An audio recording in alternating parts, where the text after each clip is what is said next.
அந்த மாநாடு நடத்தல. அந்த மாநாட்டில் அவர் பேசிய ஆட்சியிலும் அதிகாரத்திலும் பங்கு என்று பேசினார். புரட்சியாளர் அம்பேத்கர் இருக்கார்ல, அந்த அம்பேத்கரை கொள்கை தலைவராக வைத்தவர் முதலில் தலைவர் எழுச்சி தமிழர்கள். விடுதலை சிறுத்தைகள் கட்சியின் கொள்கை தலைவர்களில் மிக முக்கியமான ஒரு தலைவர். இதற்கடுத்து ஒரு கொள்கை தலைவராக வைத்திருக்கக்கூடியவர் இப்ப தற்போது தமிழக வெற்றி கழகத்தின் தலைவர் விஜய் அவர்கள். எப்படியெல்லாம் அவர்கள் செயல்பாடுகளோ அந்த செயல்பாடுகளை உணர்ந்தது அந்த நிறுவனம். அந்த நிறுவனத்தின் நிறுவனராக தான் அந்த நிகழ்வில் பங்கேற்றார். ஏனென்றால் யான் பங்கேற்றார் என்றால் அந்த அம்பேத்கர் எல்லாருக்குமான தலைவர் அம்பேத்கர் என்ற நூல் இருக்கிறது அல்லவா, அந்த நூல் உருவாக்கியதில் இவரின் பங்கு இருக்கிறது, இவரின் நிறுவனத்தின் பங்கு இருக்கிறது. எனவே அந்த நிகழ்வில் பங்கேற்றார். எங்களுடைய விடுதலை சிறுத்தைகள் கட்சியின் துணை பொதுச் செயலராக அவங்க போய் பேசினார். அம்பேத்கரை தவிர்த்து இந்தியாவில் அரசியல் யாரும் பேச முடியாது, அரசியலே இயங்காது, பேச முடியாது. அம்பேத்கர் அப்படிப்பட்ட அரசியலே இயங்காது. அப்படிப்பட்ட ஒரு நிகழ்ச்சியில போயிட்டு அரசியல் பேசக்கூடாதுன்னு சொல்றது ஒரு மடத்தனமான விஷயம் இல்லையா? ஒரே நிமிஷம் சொல்றேன். இப்போ வந்து விஜய் இருக்கார்ல, அது என்ன நிகழ்வு? அம்பேத்கரை பத்தி யார்? அம்பேத்கருடைய வாழ்க்கை வரலாற்றை அதுக்கான புத்தகம். எத்தனை நிமிஷம் அம்பேத்கரை பத்தி பேசினாரு விஜய்? எத்தனை நிமிஷம் பேசினாரு நீங்க பாத்தீங்களா? அதே அம்பேத்கரை எங்களுடைய தலைவர் எழுச்சி தமிழர்கள் 2 மணி நேரம் 3 மணி நேரம் பேசுவார். அதே அம்பேத்கரை பேசுவாரு, பேச மாட்டாருன்னு அதே அம்பேத்கரை 2 மணி நேரம் ஒரு துரும்பச்சீட்டு கூட இல்லாமல் அம்பேத்கரை பத்தி பேசக்கூடிய திறமை வாய்ந்தவர் எங்களுடைய எழுச்சி தமிழர்கள் தமிழ்நாட்டிலே, இந்தியாவிலே சொன்னால் கூட.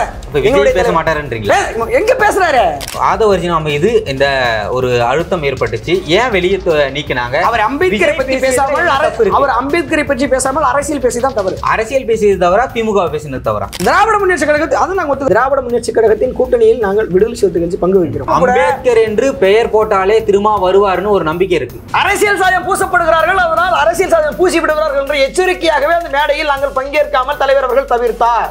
இந்த நிகழ்வில் விஜயும் தலைவரும் நின்றால் எங்களுடைய கொள்கை எதிரிகள் இருக்கிறார்கள் அல்லவா, அவர்கள் அரசியல் சாயம் பூசி விடுவார்கள் என்ற எச்சரிக்கையாகவே, முன்னெச்சரிக்கையாகவே அந்த மேடையை தவிர்த்தார். ஒரு தலைவர் இன்னைக்கு நடிகரா இருந்துட்டு, நடிகர் அவர் வந்து விஜய் இருக்கார்ல, அவர் வந்துட்டு சினிமாவில் வந்து அரசியலுக்கு வந்தவர். தலைவர் அப்படி இல்லை. உழைப்பு என்பது ரத்னம் சிந்தி உழைத்திருக்கிறார். மக்களுக்காக 35 ஆண்டுகள் தன்னுடைய வாழ்க்கையை அர்ப்பணித்திருக்கிறார். திருமணம் கூட செய்யாமல் தன் வாழ்க்கையை அர்ப்பணித்திருக்கிறார். அப்படிப்பட்ட தலைவர் திடீரென்று அந்த மேடையில் அமர்ந்து இப்படி ஒரு அரசியல் சாயத்தை பூசிவிட்டால் எங்களுடைய தலைவரின் நன்மதிப்பு எங்க வருது? இப்போ ஆதவர்ஜினா பேசுறதுல எந்த தவறுமே கிடையாது. தலைவர் கொஞ்சம் அவசரப்பட்டாரோ அப்படின்ற மாதிரி பேசுறாங்க. தலைவர் அவசரப்படவில்லை. தலைவர் எந்த முடிவு எடுத்தாலும் சரியாக எடுப்பார் என்கிற ஒரு நம்பிக்கையை நாங்கள் பெற்றிருக்கிறோம். தலைவர்கள் எந்த இடத்தில் எதை செய்தாலும் நம்பிக்கையாக தான் செய்வார், நன்மதிப்போடு தான் செய்வார், எதிர்காலத்தில் மிகப்பெரிய மாற்றத்தை எழுப்புவதற்காக தான் செய்வார் என்ற நம்பிக்கை கடைகோடி தொண்டனுக்கும் இருக்கிறது. ஏனென்றால் தலைவர் அவர்கள் மீது நம்பிக்கை நாங்கள் வைத்திருக்கிறோம். அவர் ஒருபோதும் நாங்கள் கைவிட மாட்டோம், அதுபோல எங்களையும் அவர் கைவிட மாட்டார். ஆதவர்ஜினா டிவி கேக்கு போவாரு, அவர் கூட நிறைய பேர் விசிகாவில் இருந்து போவாங்க அப்படின்னு சொல்றாங்க. வந்து ஒரு வருடம் தான் இருக்கிறது. அவர் தலைவரை நேசிச்சாரா? நாங்கள் எங்களுக்கு தலைவர் ஆதவர்ஜினா கிடையாது. எங்களுக்கு தலைவர் எங்களுடைய மகத்தான தலைவர், தன்னுடைய வாழ்க்கையை அர்ப்பணித்த இளம் புரட்சியாளர், 2ஆம் புரட்சியாளர், வாழும் அம்பேத்கர் அண்ணன் திருமாவர்கள். அவர்தான் எங்களுக்கு தலைவரை தவிர ஆதவர்ஜினா கிடையாது. ஆதவர்ஜினா 1 வருட காலம் எங்கள் கட்சியின் துணை பொதுச் செயலாளராக இருந்தவர் தான்.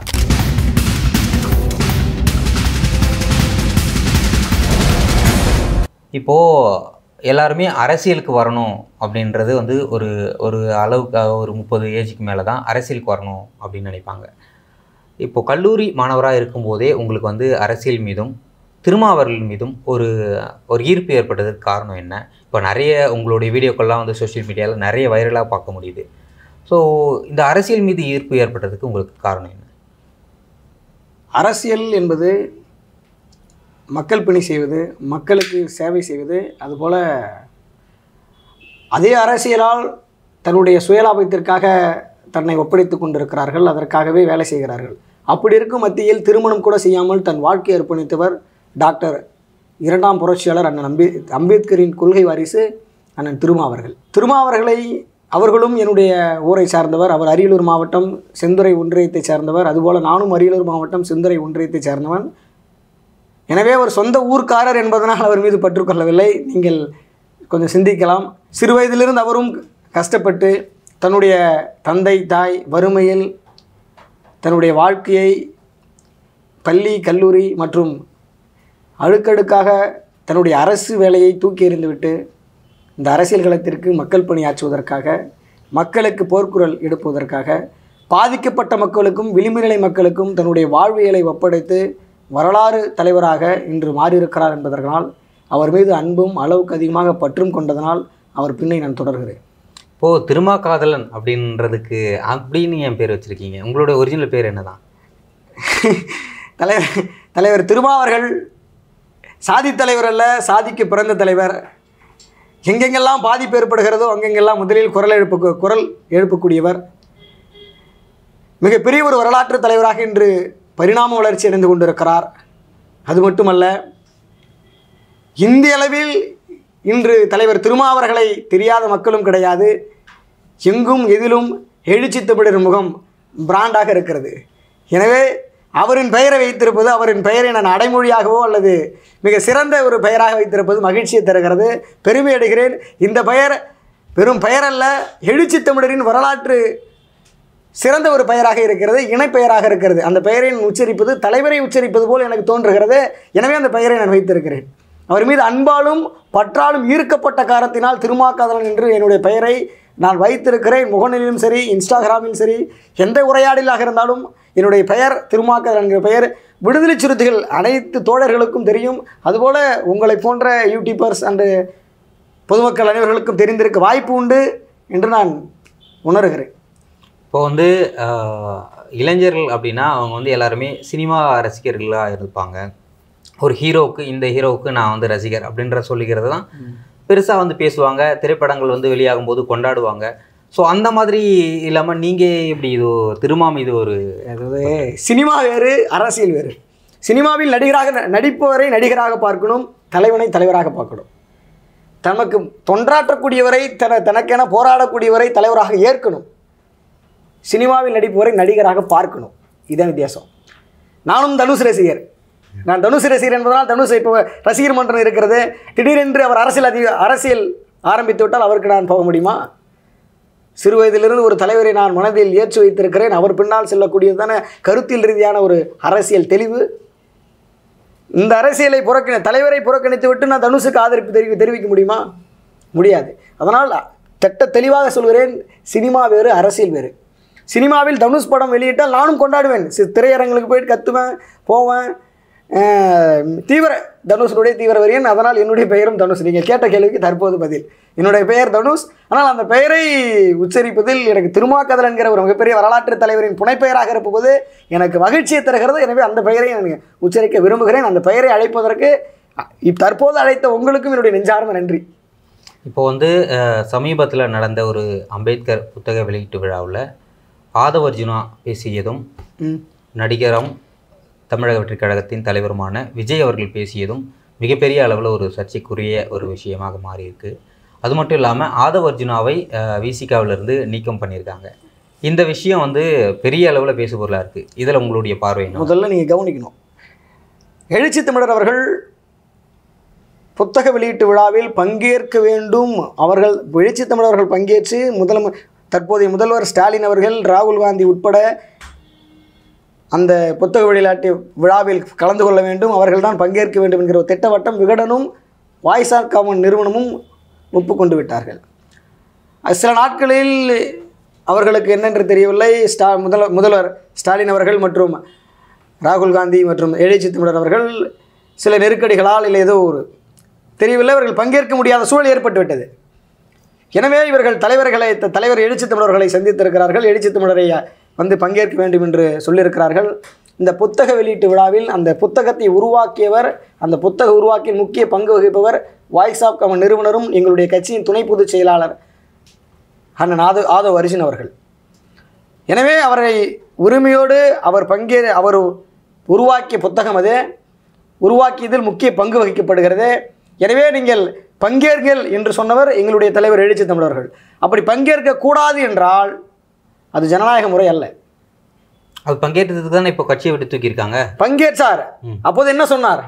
பங்கேற்கள், அரசியல் பேச வேண்டாம், அரசியல் பேச வேண்டாம். அம்பேத்கருடைய புத்தக வெளியீட்டு விழா அம்பேத்கரை பற்றி தான் கூடாதுன்னு எப்படி சொல்ல முடியும்? அம்பேத்கருடைய புத்தக வெளியீட்டாவில் என்ன பேச வேண்டுமோ அது பேசுங்கள், அரசியல் பேச வேண்டாம் என்பது தன்னுடைய கட்டமைப்பு, கட்சி கட்டமைப்புக்குள் இருக்கக்கூடிய ஒரு துணை பொதுச் செயலாளருக்கு அறிவுறுத்தக்கூடிய அறிவுரை. அது தன்னுடைய கட்டமைப்புக்குள் நடக்க வேண்டிய பொதுச் செயலாளர், துணை பொதுச் செயலாளர் என்பதற்கு தலைவர் அவர் ஒன்றும் சாதாரண தொண்டர். நீ இப்போ ஒரு தொண்டர் இருக்கிறாரு, தொண்டர் போய் பொதுச் செயலாளருக்கு அறிவுரை சொல்ல முடியுமா? அந்த பொதுச் செயலாளர் தான் தொண்டருக்கு அறிவுரை சொல்ல முடியும். இப்படி அப்படி இந்த கட்டமைப்பை நீ வலிமைப்படுத்தணும் அப்படின்னு சொல்லிட்டு. அதுபோல தலைவர் எழுச்சி தமிழர்கள் தன்னுடைய பொதுச் செயலாளர், துணை பொதுச் செயலாளர்கள், பொதுச் செயலாளர், கடகோடி தொண்டர் வரை அவர் அறிவுறுத்துகிறார். அவருடைய மக்கள் பணி, அவருடைய மிகப்பெரிய வரலாற்று தெளிவுகள் எங்களை ஈர்க்கிறது. அதனால் அவரை பின்பற்றுகிறோம். இப்போ அதனால் அவர் சொன்னதை அவர் சொன்னதையும் மீறி அவர் அரசியல் பேசிவிட்டார். அதுவும் கூட்டணி கட்சிகளில் அது கூட்டணி பங்கேற்கிறோம். அதில் திராவிட முன்னேற்றக் கழகத்தின் தற்போது அரசாக இருக்கக்கூடிய திராவிட முன்னேற்றக் கழகத்தில் கூட்டணியை அமைப்பதற்கு விடுதலை சிறுத்தைகள் மிகப்பெரிய பங்கு வகிக்கிறது. எனவே அந்த கூட்டணியில் இருக்கும்போதே ஒரு கட்சியின் துணை பொதுச் செயலாளர் இதுபோல அந்த கூட்டணி அந்த தமிழக அரசை எதிர்த்து இப்படி பேசுகிறார் என்றால் அது தலைவர் பேசுகிறாரா அல்லது துணை பொதுச் செயலாளர் பேசுகிறார் என்ற எழுகிறது மக்கள் மத்தியிலே. அப்படி எழக்கூடாது என்பதனால் இவர் சொல்லி அனுப்பியிருக்கிறார் 2-3 முறை. இது சில நாட்களாக எங்களுடைய கட்சியின் துணை பொதுச் செயலாளர் என்ற ஆது ஒரிஜினா அவர்கள் சில நாட்களாக திராவிட முன்னேற்றக் கழகத்தை எதிர்த்து மிகப்பெரிய ஆட்சியிலும் அதிகாரத்திலும் பங்கு என்று தலைவர் சொன்னார். அதனை அடிப்படையாக கொண்டு அதில் உள்வாங்கி அவர் தொடர்ந்து அந்த ஆட்சியிலும் அதிகாரத்திலும் பங்கு என்கிற கருத்தை முன்வைத்து பேசிக் கொண்டிருக்கிறார். இப்போ விசிகாவை வளர்க்கணும்னு தான் அவர் முயற்சி பண்றாரு. அதுல என்ன பிரச்சனை? இப்போ திமுகவை தாக்கக்கூடாது அப்படின்னு ஏதாவது சட்டம் இருக்கா? அதெல்லாம் கிடையாது. திமுகவை எதிர்த்து பேசக்கூடாது சட்டம். இப்போ திராவிட முன்னேற்ற கழகத்துடைய கொள்கையில இந்த மாதிரி ஏதாவது சட்டத்திட்டம் இருக்கா? அப்படிலாம் கிடையாது. இப்போ விசிகாவில இருந்து யாரும் வந்து திமுகவை விமர்சனம் பண்ணக்கூடாது, அவங்க எது பண்ணாலும் நம்ம ஒத்துக்கிட்டு போகணும் அப்படின்னு ஏதாவது இங்க சுட்டி காட்ட வேண்டும். கூட்டணியில் இருக்கும்போது சுட்டி காட்ட வேண்டும். அதை வச்சு பண்றாரு. அவர் சுட்டி காட்ட வேண்டும். அவர்களை எதிர்த்து விமர்சனம் செய்யக்கூடாது. அதாவது எதில் விமர்சனம் செய்யணுமோ அதுல தான். அதாவது ஒரு இடம் பொருள் யாவல் எந்த இடத்தில் எப்போது பேச முதல்வராக்கணும் அப்படின்னு அதை வச்சு முயற்சி பண்றது தப்பா? தொடர் எந்த இடத்தில் எதை பேச வேண்டும் என்ற வரைமுறை இருக்கிறது. அந்த வரைமுறையை கடந்து பேசினால், வரைமுறை கடந்து இடத்தில் பேசினால் அதற்கான நடவடிக்கை எடுக்கப்படும். அப்படி எடுத்த நடவடிக்கை தான் எங்க பேசணும், எங்க பேசணும். அந்த மேடை நமக்கு கிடையாது. அம்பேத்கருடைய புத்தக வெளியீட்டு விழா அந்த மேடை நமக்கு கிடையாது. அந்த மேடை நமக்கு கிடையாது. இல்ல வேற எங்க பேசணும்? நமக்கான மேடையில் நம்மளுடைய இன்பத்தையோ துன்பத்தையோ ஏதாவது நமக்கான ஒரு கட்சியின் கட்டமைப்பு இருக்கு. நீ ஒரு துணை பொதுச் செயலாளராக இருக்கக்கூடியவர் அண்ணன் ஆத ஒரிஜினா அவர்கள் கட்சி கட்டமைப்பில் பேச வேண்டும். நம் முதலில் தலைவரிடம் பரிந்துரை வாங்க வேண்டும். அடுத்த துணை பொருந்தரிடம் பரிந்துரை. அதற்கு அடிப்படை அவர்களிடம் ஆலோசனை பெற்ற பிறகு இதில் பேசலாமா என்று அனுமதித்த பிறகுதான் அப்படிப்பட்ட செயல்பாடுகளை பேச வேண்டும். ஏனென்றால் தமிழக அரசு, அந்த தமிழக அரசு என்பது சராசரியாக வந்து அமரவில்லை. விடுதலை சிறுத்தைகளின் கட்சியின் ஓட்டுகள் அங்கு பெறப்பட்டிருக்கிறது. கிட்டத்தட்ட விடுதலை சிறுத்தைகள் கட்சியில் அந்த கூட்டணி அமைப்பதற்கு மிகப்பெரிய பங்களிக்கப்பட்டிருக்கு. இந்தியா கூட்டணி அமைப்பதற்கும் விடுதலை சிறுத்தைகள் முக்கிய பங்கு வகிக்கிறது. தமிழ்நாட்டில் இருக்கக்கூடிய திராவிட முன்னேற்ற கழகத்தின் கூட்டணி அமைப்பதற்கும் மிகப்பெரிய பங்கு வகித்திருக்கிறது. எனவே எழுச்சி தமிழர் திருமாவர்கள் அந்த கூட்டணியை கருத்தியல் ரீதியாக கொண்டு சென்று கொண்டிருக்கிறார். அந்த அளவிற்கு கூட்டணி அமைப்பதில் முக்கிய பங்காற்றிய விசிகாவுக்கும் திருமாவளவன் அவர்களுக்கும் பெரிய முக்கியத்துவம் இல்லை கூட்டணியில. திமுக கூட்டணி பெரிய அளவில் திருமாவர்களை மதிக்கல அப்படின்றதான ஆதவர்ஜினுடைய ஆதங்கம். அதை நான் என்ன சொல்றேன்னா, ஆதங்கம் என்பது எல்லாருக்கும் அது மனது ஜனநாயக நாடு யார் வேணாலும் பேசலாம். ஆனா வந்துட்டு எந்த இடத்துல எப்போது பேசணும் அதான் சொல்றேன். உதயநிதிக்கு முதல்வர் பதவி கொடுக்கும் போது திருமாக்கு கொடுக்க கூடாதா அப்படின்னு தானே கேட்டாரு. இதுல என்ன தப்பு இருக்கு? அதான் திரும்ப நான் சொல்கிறேன், தலைவர் அவர்கள் எங்களுக்கு அதிகாரம் வேண்டும், எங்களுக்கு எப்போது முதல்வராக வேண்டும் என்று ஆசைப்படக்கூடியவர் அல்ல எங்கள் எழுச்சி தமிழர். நாங்கள் பிரதமராக வேண்டும் என்று சொல்லியிருக்கிறார் எங்கள் எழுச்சி தமிழர். இதுக்கப்புறம் நாங்கள் முதலமைச்சர் இங்கே வந்து ரெண்டு எம்பி சீட்டை தாண்ட முடியல, எப்படி பிரதமர் ஆக முடியும்? கட்டம், அதாவது எப்படி சொல்கிறது, இந்திய அளவில் ஒவ்வொரு மாநிலங்களிலும் நாங்கள் அடுக்கடுக்காக எங்களுடைய ஒவ்வொரு கிராமங்களிலும் எங்களுடைய கட்சியை நாங்கள் வலுப்படுத்த இல்லை. இங்கே தமிழ்நாட்டில் இருக்கக்கூடிய அரசியல் கட்சிகளில் பல்வேறு மாநிலங்களில் இந்த எம்பி தேர்தலில் போட்டியிட்ட கட்சி விசிகா தான், அதில் எந்த மாற்று கருத்தும் கிடையாது. ஆனால் மற்ற மாநிலங்களில் கூட 3-4 இடத்துல போட்டியிட முடியுது. ஆனால் இங்கே 2 இடத்தை தாண்ட முடியல. அப்போ எங்கே சிக்கல் இருக்கு? நாங்கள் எடுத்து தலைவர் அவர்கள் பேசியிருக்கிறார். தலைவர் அவர்கள் சாதாரணமான வந்து எங்கள் தலைவரை சாதாரணமான ஒரு சராசரி மனிதராக நீங்கள் எடை போட வேண்டாம். அது மிகப்பெரிய ஒரு முட்டாள்தனமானவர்கள் தான் அப்படி போடுவார்கள். முக்கியமாக சங்கிகள் போடுவார்கள். ஆனால் விடுதலை சிறுத்தை கட்சியின் தலைவர் அவர்கள் தொலைநோக்கு பார்வை கொண்டவர், சிந்திக்கக்கூடியவர், அறிவாற்றல் கொண்டவர், பல பட்டங்களை பெற்றவர். அவர்களுக்கு தெரியாதா? என்னை போல உன்னை போல இருக்கிறவர்களுக்கு தெரியும் போது அறிவாற்றல் படைத்த எழுச்சி தமிழர்களுக்கு தெரியாதா? எல்லாருக்கும் இப்போ இருக்கக்கூடிய எல்லா கட்சி தலைவரும் திருமாவர்கள் மீது மிகப்பெரிய மரியாதை வச்சிருக்காங்க. அதுக்கு காரணம் என்னன்னா, அவர் எந்த முடிவையும் அவசரப்பட்டு எடுக்க மாட்டாரு அப்படின்னு தெரியும். சிந்திக்கக்கூடியவர். இப்போ தடுமாறுகிறாரா அப்படின்ற கேள்வி காலம் சொல்லும். தடுமாறக்கூடிய நிலையில் அல்ல யாரும். எங்களுடைய தலைவர் இப்ப வந்து அந்த பேட்டி நீங்க பார்த்திருப்பீங்க. அந்த பேச்சை விஜய் அவர்கள் லாஸ்டா சொன்னாரு, இந்த நிகழ்வில் வந்து பங்கேற்காத அம்பேத்கர் அது சொல்ற அழுத்தம் சொல்றாரு. எப்படி ஒரு அழுத்தம் சொல்றாரு. அழுத்தம் கொடுத்திருந்தால் அந்த நிகழ்ச்சியில் அவருங்க அழுத்தம் கொடுக்கணும், நான் ஏன் பங்கேற்கணும். விஜய் வந்து அரசியல் கட்சி தொடங்குறதுலேருந்து மாநாடு நடத்திய வரைக்கும் திருமாவர்களை எந்த இடத்துலையும் விமர்சனம் பண்ணவே இல்லை. எந்த இடத்துலையும் அவரை விட்டு கொடுத்தும் பேசல. அவர்கள் அந்த மாநில மாநாடு இருக்குல்ல, அந்த மாநாடு நடத்தல, அந்த மாநாட்டில் அவர் பேசிய ஆட்சியிலும் அதிகாரத்திலும் பங்கு என்று பேசினார். புரட்சியாளர் அம்பேத்கர் இருக்கார்ல, அந்த அம்பேத்கரை கொள்கை தலைவராக வைத்தவர் முதலில் தலைவர் எழுச்சி தமிழர்கள். தமிழ்நாட்டில் விடுதலை சிறுத்தைகள் கட்சியின் கொள்கை தலைவர்களில் மிக முக்கியமான ஒரு தலைவர் அண்ணன் அம்பேத்கர் அவர்கள். அம்பேத்கர், புரட்சியாளர் அம்பேத்கர், தந்தை பெரியார், கார்ல் மார்க்ஸ் உள்ளிட்ட தலைவர்களின் கொள்கை அடிப்படையில் களமாடக்கூடியவர் அண்ணன் எழுச்சி தமிழர்கள். அந்த கொள்கை கோட்பாடுகள் நிரூபித்துக்கூடியவர் மக்கள் களத்தில். அப்படி இருக்கும்போது அந்த அடுத்தபடியாக இதற்கடுத்து ஒரு கொள்கை தலைவராக வைத்திருக்கக்கூடியவர் இப்ப தற்போது தமிழக வெற்றி கழகத்தின் தலைவர் விஜய் அவர்கள். அப்போது அதை நாங்கள் வரவேற்கிறோம். அது மட்டுமல்ல, அதாவது எங்க தலைவர் வந்து கிட்டத்தட்ட வந்து தேர்தல் புறக்கணிப்பு 10 ஆண்டுகள் தேர்தல் பங்கேற்கவே கிடையாது. ஆனால் தேர்தலை விமர்சித்து பேசினார். தேர்தல் நடக்கக்கூடிய அனைத்தையும் விமர்சித்து பேசினார். அந்த தேர்தலை புறக்கணித்தார். அந்த 10 ஆண்டுல, அந்த 10 ஆண்டுத்தில் தேர்தலை புறக்கணித்து 1999 பிறகுதான் இப்ப 2024 முடிய போகிறது. 25 ஆண்டுகள். இந்த ஆண்டுகளில் தேர்தல் களத்தில் நின்று பயணித்தவர், தேர்தல் களத்தில் யுக்திகளை கையாண்டவர், வாக்கு வங்கியை பெற்றவர். அப்படி இருக்கக்கூடிய ஒரு தலைவர் அப்போது 1999 ஆட்சியிலும் அதிகாரத்திலும் பங்கு என்று அன்று முழங்கினார். அதை ஒரு முறை இப்போ ரீசெண்டாக வந்துட்டு மாநாடு நடத்துவதற்கு கூட்டம் அமைத்து ஒவ்வொரு மண்டலமாக பேசும்போது ஒரு மண்டலத்தில் பேசினார். ஒரு மண்டலத்தில் தான் இந்த ஆட்சியிலும் அதிகாரத்தில் பங்கு என்று நான் அன்று முழங்கினேன் என்று பேசினார். இல்ல, அதுதான் மிகப்பெரிய அப்போது பேசியது. இடையில தான் அது வந்து இத்தனை வருஷம் கழிச்சு அந்த பேச்சு வந்து இப்போ மீண்டும் வருது. அது உண்மைதானே? பயன்படுத்தணும்ல, அது உண்மைதானே? ஆட்சியிலும் அதிகாரத்தில் பங்குன்றது, ஆட்சியிலும் அதிகாரத்தில் பங்குனா என்ன? கூட்டணி ஆட்சியில் பகிர்வு வழங்க வேண்டும். அந்த பகிர்வே கூட்டணி ஆட்சிகளுக்கு அதிகாரம் வழங்க வேண்டும். மன்னராட்சி நடக்குது, மன்னராட்சியை தகர்க்கணும். அதுதான் ஆதவர்ஜுனா சொல்றாரு. மன்னராட்சி தடுக்கணும் அப்படின்னு சொல்றாரு. அவர் வந்து எப்படி சொல்றாருன்னா, ஆட்சியிலும் அதிகாரத்திலும் பங்கு வழங்கி அந்த மன்னராட்சியை ஒழிக்கணும் அப்படின்னு சொல்றது தெரியுமா? அது என்ன சொல்றதா மிகப்பெரிய ஒரு கருத்து வேறுபாடு. அந்த கருத்தை நாங்கள் வந்து ஏற்கவில்லை, அதில் நாங்கள் உடன்பாடு இல்லை அவர் சொன்னதில்லை. ஏன்னா விடுதலை சிறுத்தைகள் கட்சியின் துணை பொதுச் செயலாளராக அவர் அந்த நிகழ்வில் பங்கேற்கவில்லை. முக்கியமா நல்லா தெரிஞ்சுங்க, நல்லா புரிஞ்சுங்க. அந்த நிகழ்வில் விடுதலை சிறுத்தைகள் கட்சியின் துணை பொதுச் செயலாளராக அவர் பங்கேற்றாரா? அவர் வாய்ஸ் ஆஃப் காமன் நிறுவனத்தின் நிறுவனர். அதை நீங்க புரிஞ்சுங்க. எப்படி இருந்தாலும் அவர் வந்து பொறுப்புல இருக்காருல்ல, அந்த நிறுவனர், அந்த வாய்ஸ் ஆஃப் காமன் நிறுவனர் இருக்குல்ல, அந்த நிறுவனத்தின் நிறுவனர். அந்த நிறுவனம் எதனை அடிப்படையாக உருவாக்கப்பட்டது? அரசியல் வியூகங்கள். அப்போ என்ன பண்ணணும்? அந்த அரசியல் என்ன நடக்கிறது, எதை உத்திகளை யார், தமிழக அரசா, எதிர்கட்சியா, எந்தெந்த கட்சிகள் என்னென்ன அடிப்படையில் இயங்குகிறதோ, எந்தெந்த அடிப்படையில் அவர்கள் களமாடுகிறார்களோ, எப்படியெல்லாம் அவர்கள் செயல்பாடுகளோ, அந்த செயல்பாடுகளை உணர்ந்தது அந்த நிறுவனம். அந்த நிறுவனத்தின் நிறுவனராக தான் அந்த நிகழ்வில் பங்கேற்றார். ஏன் பங்கேற்றார் என்றால், அந்த அம்பேத்கர் எல்லாருக்குமான தலைவர் அம்பேத்கர் என்ற நூல் இருக்கிறது அல்லவா, அந்த நூல் உருவாக்கியதில் இவரின் பங்கு இருக்கிறது, இவரின் நிறுவனத்தின் பங்கு இருக்கிறது. எனவே அந்த நிகழ்வில் பங்கேற்றார். எங்களுடைய விடுதலை சிறுத்தைகள் கட்சியின் துணை பொதுச் செயலாளராக அங்க போய் பேசினார். துணை பொதுச் செயலாளர் தான் அவரு.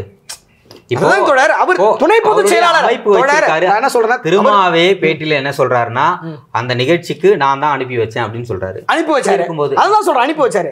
இது அதிகமா அரசியல் பேசாதீங்க, அதிகமா அரசியல் பேசாதீங்கன்னு சொல்லி அனுப்பி வச்சாரு. அறிவுரை சொன்னார். எனக்கு ஒன்னும் இப்போ ஒரே ஒரு கிளாரிபிகேஷன் இருந்தா போதும். அம்பேத்கருடைய புத்தக வெளியீட்டு விழாவுல போயிட்டு அரசியல் பேசக்கூடாது அப்படின்னு சொல்றது ஒரு பெரிய ஒரு அரசியல் மாதிரி இருக்குன்னு தெரியல. உண்மை. அம்பேத்கரை தவிர்த்து இந்தியாவில் அரசியல் யாரும் பேச முடியாது, அரசியல் இயங்காது, பேச முடியாது.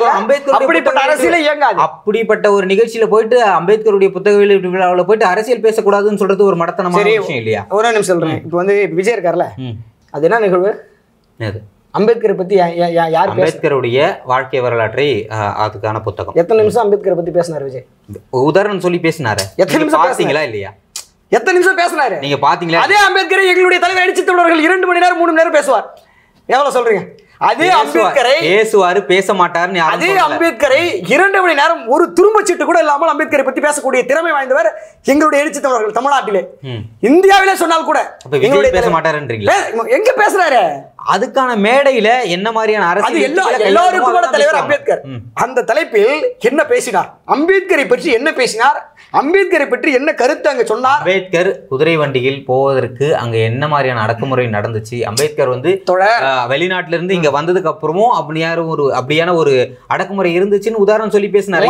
என்ன பேசுவாங்க? உங்களாலே முடியும், உங்களாலே தெரியும். எங்களுடைய தலைவரை போல ஒரு துரும்பு சட்டு கூட இல்லாமல் எந்த கேள்வி கேட்டாலும் அத்தனை கேள்விகளுக்கும் பதில் சொல்லக்கூடியவர். நான் அதெல்லாம் மறுத்து பேசவே இல்லை. திருமாவர்கள் அம்பேத்கரை பத்தி நல்லாவே பேசுவார்னு எல்லாருக்கும் தெரியும். அது இப்ப பிரச்சனை இல்லை. ஏன் ஆதவர்ஜினா மீது இந்த ஒரு அழுத்தம் ஏற்பட்டுச்சு? ஏன் வெளியே நீக்கினாங்க? அவர் அம்பேத்கரை பத்தி பேசாமல் அவர் அம்பேத்கரை பற்றி பேசாமல் அரசியல் பேசிதான் தவறு. அரசியல் பேசியது தவறா, திமுக பேசினது தவறா? திராவிட முன்னேற்ற கழகத்தை அது நாங்கள் ஒத்துக்கிறோம்னா அந்த நிகழ்வில் பங்கேற்றது திராவிட முன்னேற்ற கழகத்தின் கூட்டணியில் நாங்கள் விடுதலை சிறுத்தை கட்சி பங்கு வகிக்கிறோம். ஆனால் அவர் மிகப்பெரிய வாய்ஸ் ஆஃப் காமன் நிறுவனராக தான் பங்கேற்றார். வாய்ஸ் ஆஃப் காமனுடைய நிறுவனராக தலைவராக இருக்கார். அதெல்லாம் விசிகாவுடைய துணை பொதுச் செயலாளராக இருக்காரா இல்லையா? அவர் பங்கேற்றா இது விசிகா மீது இந்த விமர்சனங்கள் வரும்னு தெரியுமா தெரியாதா? அவர் பங்கேற்றா இது போன்ற ஒரு விசிகாவுக்கும் இதுல பங்கு இருக்கு அப்படின்னு எல்லாரும் பேசுவாங்க பேச மாட்டாங்கன்னு தெரியுமா தெரியாது? அப்படி பேசுபொருளாகிதான் இப்படியெல்லாம் தன்னுடைய தலைவரின் அறிவுரைகளை தன் தலைவர் சொல்லை கேட்காமல் தான் அத்துமீறியதால் அந்த சொல்லிய இல்ல அம்பேத்கர் சம்பந்தமான ஒரு நிகழ்ச்சி நடக்குது அப்படின்னா அதுல தமிழ்நாட்டுல விசிகாவோட பங்கு இருக்கணுமா இருக்கக்கூடாதா? இருக்கணும். அம்பேத்கர் கொள்கையா? நான் கேள்வியை முழுசா கேட்டுறேன். பங்கு இருக்கணுமா இருக்கக்கூடாதா? இருக்கணும். திமுக கூட்டணியில இருக்கீங்க. திமுக கூட்டணியில அம்பேத்கர் சம்பந்தமாக இந்த மாதிரி முன்னெடுக்கிறாங்களா? அம்பேத்கரை கொள்கை தலைவராக ஏத்துக்கிறாங்களா? முதலில் திராவிட முன்னேற்ற கழகத்தின் அதாவது மாநிலங்களில் பிற மாநிலங்களில் மகாராஷ்டிரா மாநிலத்தில் கூட புரட்சியாளர் அம்பேத்கரின் சிலைகள் அல்லது பெயர்கள் வைக்கப்படாத போது முத்தமிழறிஞர் கலைஞர் அவர்கள் முதலமைச்சராக இருந்தபோது தான் தமிழ்நாட்டில் இன்றளவும் அம்பேத்கர் சட்ட பல்கலைக்கழகம், வேசார்பாடி அம்பேத்கர் சட்ட கலைக்கல்லூரி இப்படி என்ற பெயர்கள் வைக்கப்பட்டது. எப்போது வைக்கப்பட்டது? இப்போ எப்போது வைக்கப்பட்டது? திமுகவுடைய மேடைகள்ல திராவிட முன்னேற்ற கழகத்தின் தலைவராக இருந்த வரைந்த முன்னாள் முதலமைச்சர் கலைஞர் அவர்கள் அம்பேத்கரை ஆதரித்து அம்பேத்கரை முதலில் தமிழ்நாட்டிலே அங்கும் இங்கும் பெயர்களை உருவாக்கியவர். அம்பேத்கரின் பெயரை ஓங்கி பிடித்தவர் முத்தமிழறிஞர் கலைஞர் அவர்கள். அதனால் அன்று முதல் அம்பேத்கர் அவர்களின் கொள்கை வாரிசாக அண்ணன் எழுச்சி தமிழர்கள் நட்பு கொண்டவர், மிகப்பெரிய நெருங்கிய உணர்வு கொண்டவர், நட்பு கொண்டவர். யாரிடம்? கலைஞர், டாக்டர் திருமா. அப்படி உருவாகிய கூட்டணி, அப்படி உருவாகிய நட்புணர்வு கூட்டணி, அப்படி உருவாகிய கொள்கை நட்புணர்வு, அப்படி உருவாகிய கொள்கையின் தெளிவோடு நாங்கள் ஏன் அவங்க கூட கூட்டணி வைக்கிறோம்? அதுக்கு ஒரு விளக்கம் சொல்கிறேன். திராவிட முன்னேற்ற கழகம் சனாதனத்திற்கு எதிராக இன்றளவும் நிற்கிறது. சனாதனத்திற்கு எதிராக, சனாதனம் என்றால் என்ன? பிறப்பால் ஒருத்தன் பிறக்கிறான் அப்படின்ட்டா அவனுக்கு இவன் இப்படி தான் இருக்கணும், இவன் இங்கே தான் போகணும், இவன் இதுக்குள்ளே போகக்கூடாது, இவனுக்கு இவ்வளோதான் லிமிட்டட். சனாதனம் கோயில் கருவறை. சனாதனத்தை திமுக எதிர்க்கிறதால தான் கூட்டணியில் இருக்கீங்க. நாங்களும் சனாதனத்தை எதிர்க்கிறோம். எங்களுடைய எதிர்ப்பே தானே, கருத்தியல தானே. சனாதனத்தை முழுமையாக எதிர்க்கிறோம். எங்களுடைய அவங்களுடைய கருத்தியலில் எங்களுக்கு உடன்பாடு இருக்கிறது. அவருடைய கருத்தியலில் எங்கள் கருத்தியல், எங்களுடைய கருத்திலும் அவர் கருத்திலும் ஒத்து போகிறது இல்ல. விஜய் என்னுடைய கொள்கை தலைவர் அம்பேத்கர் தான் சொல்லுவாரு. அவரோட மேடையில போய் ஒரே மேடையில திரும்ப நிக்க மாட்டாரு. ஆனா மோடியோ பாஜகவை சேர்ந்த அமைச்சர்களையோ நேரடியா போயிட்டு சந்திக்க முடியும். திருமாவர்களும் சந்திப்பாரு, உதயநிதி போய் சந்திப்பாரு, முதல்வர் ஸ்டாலின் போய் சந்திப்பாரு. அப்போ அந்த சந்திப்புகள்லாம் எப்படி நடக்குது? சந்திப்பு என்பது அவன் நான் சொல்றேன், புரியுது உங்களுக்கு? அந்த சந்திப்பு என்ன? அந்த சந்திப்புலாம் சந்திச்சா பேச மாட்டாங்க. ஆனால் விடுதலை சிறுத்தை கட்சியும் தமிழக வெற்றி கழகத்தின் தலைவர் விஜய் அவர்களும் ஒப்புதலே பெறவில்லை. நாங்கள் பங்கேற்கிற ஒப்புதல் பெற தினத்தந்தியில் தலைப்புச் செய்தியாக வந்தது. ஒரே மேடையில் விஜய் திருமா, ஒரே மேடையில் வராமலும் எந்த அடிப்படையில் தினத்தந்தியில் நேற்று அம்பேத்கர் என்று பெயர் போட்டாலே திருமா வருவார்னு ஒரு நம்பிக்கை இருக்கு. அரசியல் சாயம் பூசப்படுகிறார்கள், அதனால் அரசியல் சாயம் பூசி விடுகிறார்கள் என்ற எச்சரிக்கையாகவே அந்த மேடையில் நாங்கள் பங்கேற்காமல் தலைவர் அவர்கள் தவிர்த்தார். அப்போ திமுக மீது தமிழக வெற்றி கழகமும் விடுதலை சிறுத்தைகளையும் அதே தொடர் அந்த நிகழ்வில் விஜயும் தலைவரும் நின்றால் எங்களுடைய கொள்கை எதிரிகள் இருக்கிறார்கள் அல்லவா, அவர்கள் அரசியல் சாயம் பூசி விடுவார்கள் என்ற எச்சரிக்கையாகவே, முன்னெச்சரிக்கையாகவே அந்த மேடையை தவிர்த்தார். அப்படிப்பட்ட ஒரு கொள்கை எதிரிகளால் எங்களுடைய அப்படி ஈஸியா ஒரு தலைவர் இன்னைக்கு நடிகராக இருந்துட்டு, நடிகர் அவர் விஜய் இருக்கார்ல, அவர் சினிமாவில் அரசியலுக்கு வந்தவர். தலைவர் அப்படி இல்லை.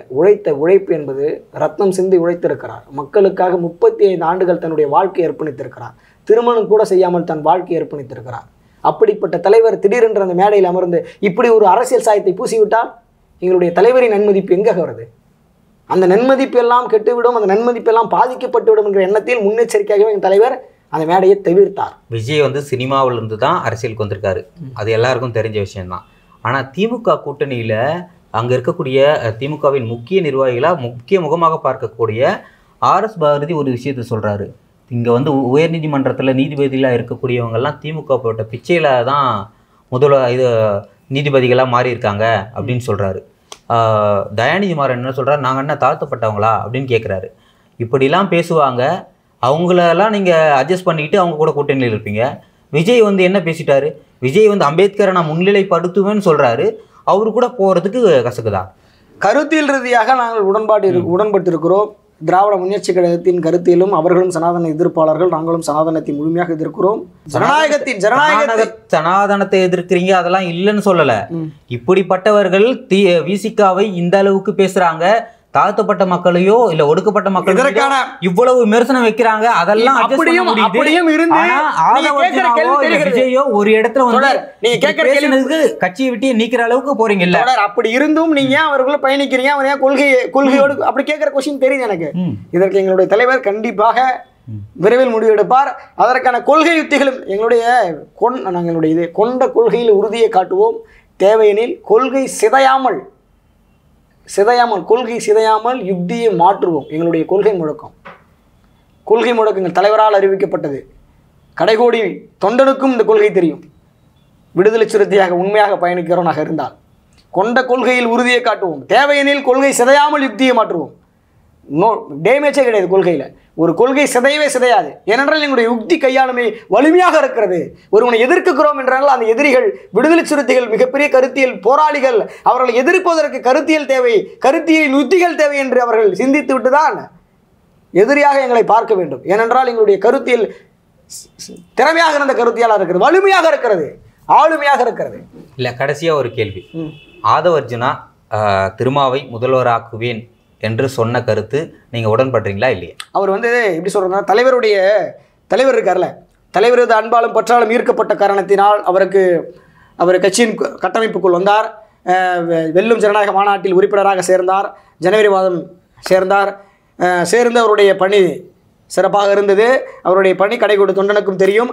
ஆனால் அவர் பேசுகிற வார்த்தைகள் அவர் தொடர்ந்து சில நாட்களாக கூட்டணி, அதாவது வேறு யாரும் கிடையாது. இப்போ நாங்கள் வந்துட்டு வேறு யாருக்கிட்டையும் போயிட்டு நாங்கள் வந்துட்டு கேட்க கிடையாது. ஒரு கூட்டணி அவர் அதிமுக விமர்சித்து பேசலை, பிஜேபி விமர்சித்து பேசுகிறதில்ல. அவர் விமர்சித்து பேசுனது எங்களுடைய கூட்டணி. விசிகா கிட்டத்தட்ட வந்து விசிகா திமுக என்கிற கூட்டணி கட்சிகள் மிகப்பெரிய வலிமையாக இருக்கிறது. அந்த கூட்டணியை உடைக்க பார்க்கிறார்கள். அப்படி உடைக்கும் அளவிற்கு நீங்கள் இப்படி பேசினதுனால தான் அவர் நடவடிக்கை எடுத்தார். நீங்கள் பேசிய பேச்சு கட்சி வரம்பை தாண்டியது, கட்சிக்கு பாதிப்பு ஏற்படுகிற அளவிற்கு பேசியிருக்கிறீர்கள், தலைவரின் நன்மதிப்பை சீர்குலைக்கிற அளவிற்கு நீங்கள் பேசியிருக்கிறீர்கள் என்ற உணர்ந்துதான் கடைகோடி தொண்டன் உணர்ந்துதான் கட்சியின் மேலிட பொதுச் செயலாளர், துணை பொதுச் செயலாளர் உள்ளிட்ட மாநில நிர்வாகிகளிடம் ஆலோசித்து தான் இந்த முடிவை எங்களுடைய மகத்தான தலைவர் அண்ணன் எழுச்சி தமிழர்கள் அறிவித்தார். இல்லை, திருமாவர்களுக்கு அடுத்த கட்ட தலைவர்கள் தான் ஆதவர்ஜுனா மீது இந்த மாதிரியான விமர்சனங்களை வச்சு அவரை கட்சியை விட்டு நீக்கிறது அப்படி கிடையாது எடுத்தாங்கன்னு சொல்கிறாங்க. அது வந்துட்டு தலைவருக்கு தெரியாதா? இப்போ வந்துட்டு துணை பொதுச் செயலாளராக ஒருவரை நியமிக்கும் போது தலைவர் அவர்களுக்கு யுத்தி கையாளுமை தெரியாதா? அவர்களின் இந்த தலைவர் தான் சொன்னாராம். தலைவர் எங்களுக்கு நாங்கள் கேள்விப்பட்டது அப்படி தான் எங்கள் மாநில பொறுப்பாளர்கள் எல்லாம் இதுபோல் நேர்காணலில் உரையாற்றுவதை கேட்டுவிட்டு தான் இந்த உரையை நான் உங்களிடம் சொல்கிறேன். தலைவர் என்ன சொல்கிறாருன்னா, ஒவ்வொருடைய கருத்தியலை கேட்டிருக்காரு. இந்த பொதுச் செயலாளர் இப்போ அண்ணன் ரவிக்குமாரோடைய பொதுச் செயலர் கருத்து தலைவர் தான் சொல்கிறாப்புல, அதுமாதிரி ஒவ்வொரு ஆளாக கேட்டிருக்காப்புல. கேட்டுட்டு அந்த கருத்தியலின் அடிப்படையில் தலைவர் அவர்கள் அந்த முடிவு எடுத்தார் அப்படின்னு கேள்விப்பட்டது. இப்படின்னு எங்களுடைய மாநில பொறுப்பாளர்கள், எங்களுடைய இதுபோல் நேர்காணலில் உரையாற்றக்கூடிய பொதுச் செயலாளர்கள், துணை பொதுச் செயலாளர்கள் அறிவித்த கருத்தை நான் தற்போது பகிர்கிறேன். ஆதவர்ஜுனா மீண்டும் வந்தால் ஏற்றுக்குவாங்களா கட்சியில்? அது வந்துட்டு தலைவரிடம் கேட்குறோம். தலைவர் கண்டிப்பாக வந்துட்டு வரவேற்பார். ஏனென்றால் அவர் வந்து பேசிய கருத்து கட்சி நலனையும் மேலோட்டமாக பார்த்தால் கட்சி நலனை கட்சி நலனுக்காக தான் பேசியிருக்கிறார் என்பது மேலோட்டமாக தெரிகிறது. எனவே தற்போது கூட்டணியில் நாம் அங்க வகிக்கிறோம் என்பதை மீறி அவர் பேசியிருக்கிறார் என்பதுதான் நடவடிக்கை எடுக்கப்பட்டதாக. விசிகாவில் இருக்கக்கூடியவங்கலாம் இப்போ நீங்கள் சொல்கிற அதே விஷயம்தான். இப்போ ஆதவர்ஜுனா பேசுனதுல எந்த தவறுமே கிடையாது, தலைவர் கொஞ்சம் அவசரப்பட்டாரோ அப்படின்ற மாதிரி பேசுகிறாங்க. தலைவர் அவசரப்படவில்லை. தலைவர் எந்த முடிவு எடுத்தாலும் சரியாக எடுப்பார் என்கிற ஒரு நம்பிக்கையை நாங்கள் பெற்றிருக்கிறோம். தலைவர்கள் எந்த இடத்தில் எதை செய்தாலும் நம்பிக்கையாக தான் செய்வார், நன்மதிப்போடு தான் செய்வார், எதிர்காலத்தில் மிகப்பெரிய மாற்றத்தை எழுப்புவதற்காக தான் செய்வார் என்ற நம்பிக்கை கடைகோடி தொண்டனுக்கும் இருக்கிறது. ஏனென்றால் தலைவர் அவர்கள் மீது நம்பிக்கை நாங்கள் வைத்திருக்கிறோம். அவர் ஒருபோதும் நாங்கள் கைவிட மாட்டோம். அதுபோல எங்களையும் அவர் கைவிட மாட்டார். ஆதவர்ஜுனா டிவி கேக்கு போவார், அவர் கூட நிறைய பேர் விசிகாவில் இருந்து போவாங்க அப்படின்னு சொல்கிறாங்க. வந்து ஒரு வருடம் தான் இருக்கிறது. அவர் தலைவரை நேசிச்சாரா? நாங்கள் எங்களுக்கு தலைவர் ஆதவர்ஜுனா கிடையாது. எங்களுக்கு தலைவர் எங்களுடைய மகத்தான தலைவர், தன்னுடைய வாழ்க்கையை அர்ப்பணித்த இளம் புரட்சியாளர், இரண்டாம் புரட்சியாளர், வாழும் அம்பேத்கர் அண்ணன் திருமாவர்கள். அவர்தான் எங்களுக்கு தலைவரை தவிர ஆதவர்ஜுனா கிடையாது. ஆதவர்ஜுனா ஒரு வருட காலம் எங்கள் கட்சியின் துணை பொதுச் செயலாளராக இருந்தவர் தான். எங்களுடைய 35 ஆண்டுகள், ஓராண்டா 2 35 ஆண்டுகள் தன்னுடைய வாழ்க்கை ஏற்படுத்த மிகப்பெரிய ஒரு தியாக தலைவர் அண்ணன் நெடுஞ்சு தமிழர்கள். அவரை நேசித்து நாங்கள் இந்த கட்சியில் இருப்போமா, இல்லை ஆதவர்ஜுனா விலகி போவதனால் அவர் பின்னால் அங்கே போகுமா? இந்த கேள்விக்கு நீங்களே விடை தேடி நீங்களே சொல்லுங்கள். இந்த வேடிக்கு நாங்கள் பதில் சொல்ல கிடையாது. ஒரு வருடத்தில் துணை பொதுச் செயலாளராக தலைவர் அவர்களால் அவர் உருவாக்கப்பட்டவர். தலைவர் அவர்களால் கட்சியின் துணை பொதுச் செயலாளராக பதவி வழங்கப்பட்டு அவரை பணி செய்ய சொன்னவர் எங்களுடைய தலைவர் எழுச்சி தமிழர்கள். அவர் பின்னால் எப்படி செல்வோம் என்று நீங்கள் சொல்கிறீர்கள்? நேரம் ஒதுக்கி பல்வேறு வகையான கேள்விகளுக்கு பதிலளித்தமைக்கு நன்றி. நெஞ்சார்ந்த நன்றி தோழமைகளுக்கு.